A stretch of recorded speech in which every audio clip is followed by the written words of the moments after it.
Bonjour à vous tous et bienvenue à notre 12e session sur l'étendue ou la forme triangulaire de la réforme ou l'étendue de la réforme. Et les deux sont en effet la même chose. Dans cette session ou dans la session précédente, nous avons parlé un peu sur Bethphage. Bethphage, c'était l'endroit où Jésus était assis et il a envoyé deux de ses disciples pour chercher une ânesse et aussi son petit. Et on ne sait pas parce que rappelez-vous, si vous voyez la forme, Jérusalem est quelque part ici, la ville était un peu plus bas et le temple c'est à Sion, mais Mont d'Olivier est aussi un peu plus élevé. Alors, si vous regardez ça, vous allez voir une sorte d'escalier qui descend et Jésus était là. Et il a envoyé ses disciples vers les bas pour aller chercher maintenant ces animaux pour qu'ils puissent monter au-dessus et entrer dans le temple. Et on ne sait pas, ce sont des ânes ou ânesses et les petits d'un ânesse, un âne. Et je ne sais pas combien de temps ils ont pris pour monter. Et on peut dire qu'ils ont pris peut-être 2 heures de temps minimum pour descendre et aussi pour monter avec les animaux pour que Jésus soit assis là-dessus et qu'il entre. Et c'est vraiment prophétique tous ces passages. Et nous avons vu un peu Bethphage, comment Bethphage, c'était quoi? Et si vous voulez comprendre un peu plus dans cette session concernant ces choses, vous devez repartir aux sessions 11 et voir qu'est-ce que je parlais sur Bethphage comme étant un lieu de perception. Et rappelez-vous que toutes les réformes commencent parce qu'il y a une perception. Je pense que premièrement de Dieu. Dieu perçoit, il regarde, il peut percer et voir ou percevoir les choses, les réalités de l'Église. Et la réforme commence à cause d'une perception exacte de la parole de Dieu. Une perception exacte de notre état spirituel. Alors nous avons vu, et l'exemple, nous avons pris beaucoup d'exemples dans la session, dans la 12e session, et nous avons parlé un peu comment les monts d'Olivier étaient devenus maintenant Bethphage, qui signifie un figuier suspendu dans l'hiver. Alors aujourd'hui nous allons continuer à voir certains exemples. Le dernier exemple que nous avons pris, c'était nous avons parlé un peu de ce qu'on appelle l'olive. Comment olive symbolise le peuple de Dieu. Comment olive symbolise, par exemple, quand nous avons parlé, le dernier point que nous avons parlé, nous avons dit que olive, d'abord, représente la richesse, représente quelque chose qui nourrisse les légumes. Elles grandissent dans la hauteur, dans les lieux chauds et élevés. Ces feuilles viennent en paire qui nous parlent de l'alliance. Elle est une source d'huile, c'est-à-dire c'est quelque chose qui permet que l'onction continue à couler. C'est l'olive produit en abondance, qui nous parle de grande productivité. Et tout cela, c'est l'Église. L'Église devait avoir tout ça. L'Église devait être une richesse pour le monde. Elle devait nourrir le monde comme légumes. Elle doit pousser avec des standards élevés sur les hauteurs. Elle doit avoir des feuilles en double qui signifie, en tandem qui signifie l'alliance. L'Église doit être un peuple d'alliance. Une source de l'huile qui produise le leadership, le oint de Dieu. Et elle doit être fructueuse, c'est-à-dire produise en abondance, comme Jésus a dit. Si vous produisez beaucoup de fruits, si vous portez beaucoup de fruits, ainsi mon Père sera glorifié. Et elle est cultivée dans des conditions chaudes et ensoleillées qui nous parlent de la capacité que l'Église a pour passer par des tribulations et des difficultés sans faillir, sans tomber. Et puis finalement, nous avons vu aussi les pouvoirs d'endurer, mais les pouvoirs d'attraction.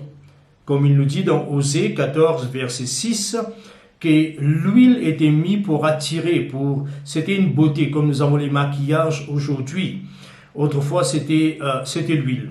Maintenant, la clé de la réforme est une perception correcte de l'Église actuelle.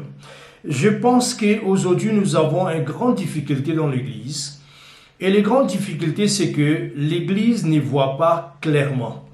L'une des mal que Babylone avait fait contre le leadership, c'est qu'il avait crevé les yeux du roi.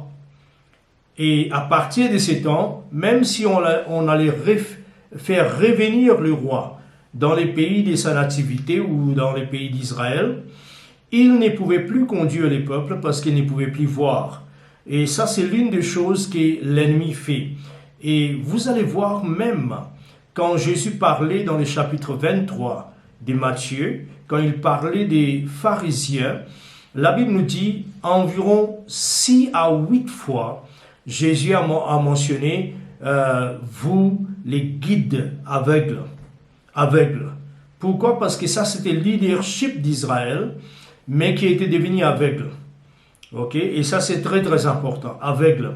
Et même Jésus avait reproché Nicodème quand il avait dit que tu es un leader en Israël, mais tu ne connais pas des simples choses. Alors ce que nous pouvons dire, c'est que l'ennemi a fait cela. L'Église se trouve dans un endroit d'aveuglement. Nous ne voyons pas, nous n'avons pas de révélations, nous n'avons pas de compréhension de la parole. Nous avons une compréhension systématique, théologique souvent, mais qui est bloquée. Nos pensées sont bloquées, nous n'arrivons pas à parler de la part de Dieu au peuple. Alors, la Bible nous dit aussi, la chose que nous devons voir, c'est Matthieu 21, le verset 18. Rappelez-vous que Matthieu 21, c'est les points de décalage. C'est comme si Jésus, dans ces chapitres, il est en train de séparer le 20 chapitres avant et avec les autres chapitres, environ les 7 chapitres qui viendront après. Et c'était toujours dans ces chapitres que Jésus a maudit. La Bible nous dit, dans chapitre 21, le verset 18, il nous dit le lendemain matin, en retournant à la ville, il eut faim, il vit un figuier sur le bord du chemin et s'en approcha, mais il n'y trouva que des feuilles. Il lui dit que jamais personne plus, que jamais plus tu ne portes des fruits. Les figuiers sécha immédiatement. Ce figuier est symbolique de la nation d'Israël. Ok, ce figuier est symbolique à la nation d'Israël. Juste dans ces mêmes chapitres, ici c'est verset 18, le verset 43, Jésus dira aux Israélites et aux leaders d'Israélites, il les dira ceci, le royaume vous sera pris et donné à un peuple qui en produira les fruits. Et en effet, le mot peuple, c'est nation, une autre nation. Et nous savons très bien que nous sommes la nation nouvelle. Nous sommes le peuple que Dieu a choisi. Alors c'est clair ici dans ces versets, très clair, que ces figuiers parlaient des Israélites.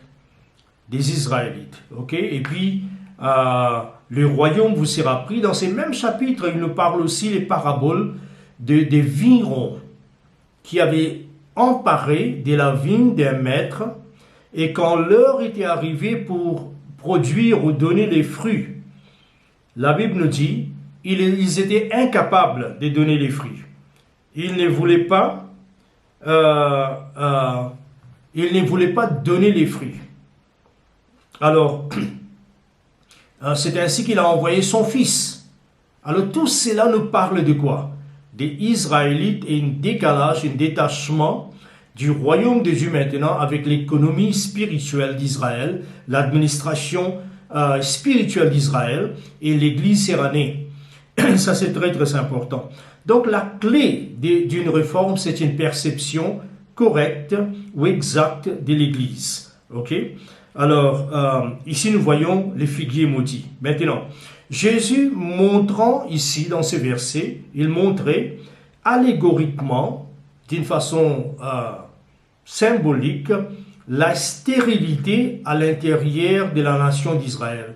Qu'est-ce que nous voulons dire par là? Rappelez-vous qu'à part de tout ce que la réforme fait, elle purifie l'Église, elle restaure l'Église dans l'état original, elle apporte une révélation d'une position préférable en Dieu, là où l'Église doit avancer, on peut dire la nouvelle montagne, là où nous devons avancer, une nouvelle position en Dieu, une nouvelle expression de Dieu.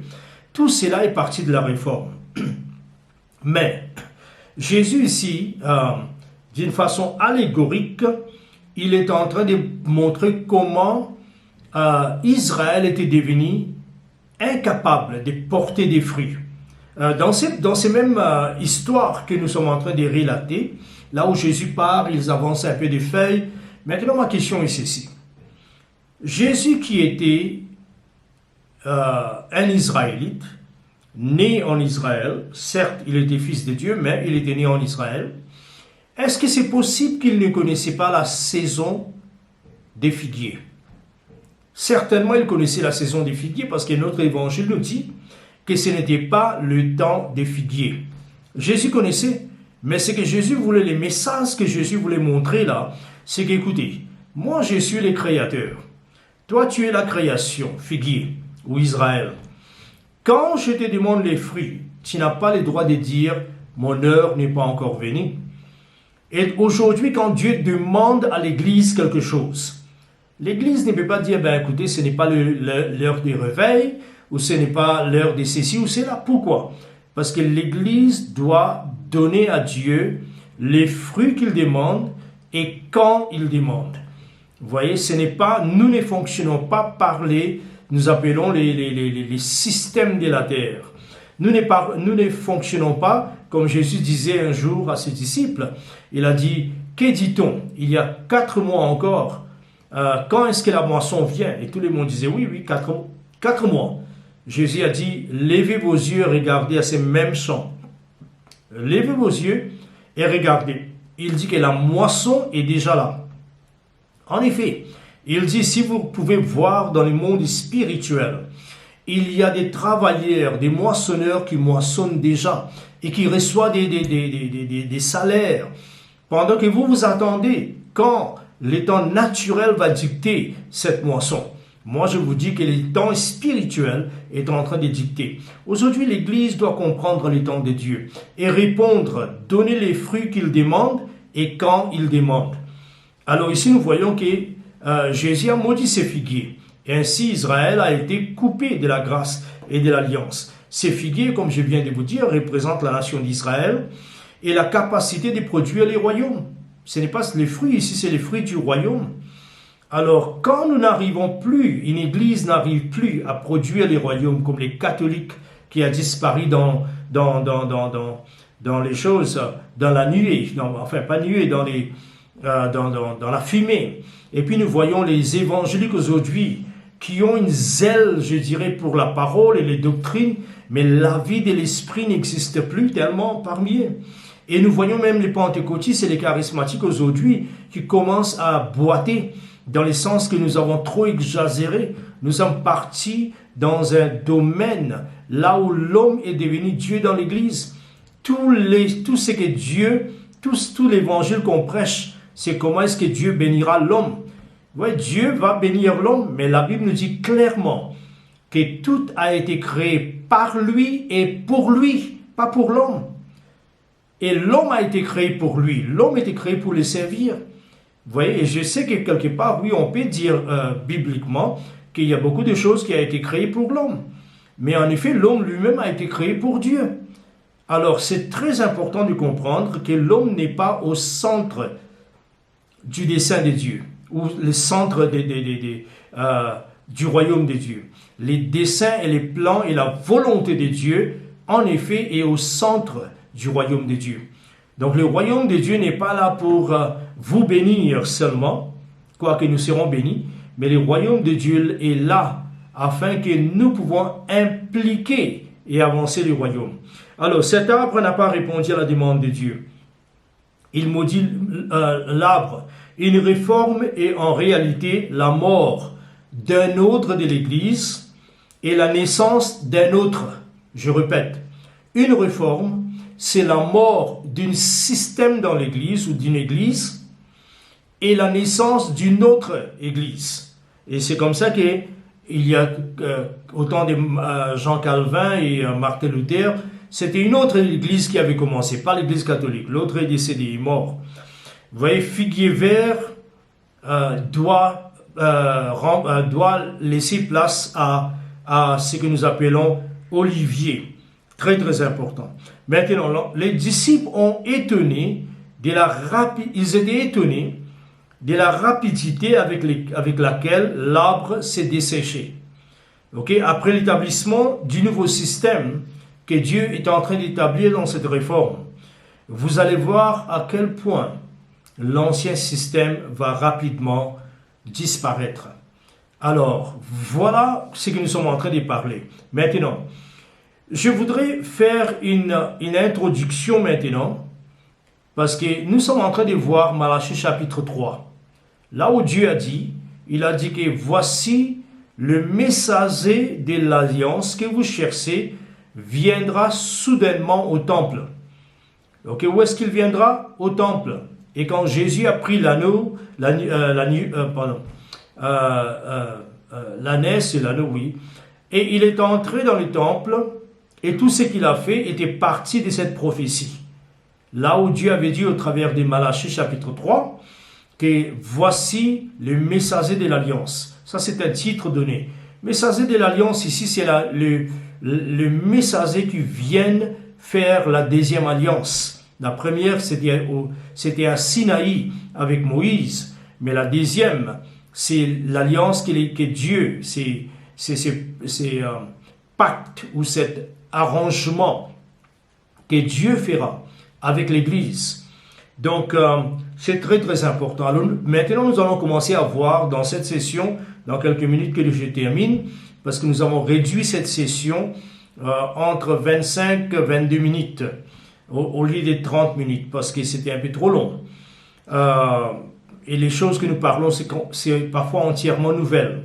Alors, l'entrée de Jésus à Jérusalem et au temple, on l'appelle cela, vous verrez cela dans vos en-têtes, l'entrée triomphale. Pourquoi? Parce qu'on pense que Jésus est entré comme le roi. En effet, pour vous dire franchement, un roi qui s'assit sur un âne ou une ânesse et qui voyage, qui entre quelque part, c'était un symbole de la paix.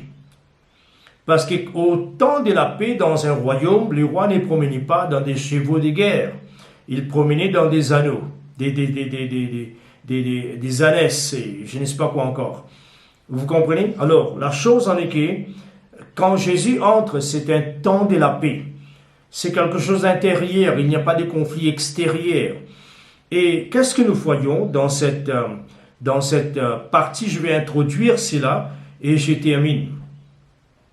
Qu'est-ce qu'il a fait? Il a fait plusieurs choses quand il est entré, que nous allons voir dans la prochaine session. La première chose qu'il a fait, il est entré et il a purifié le temple.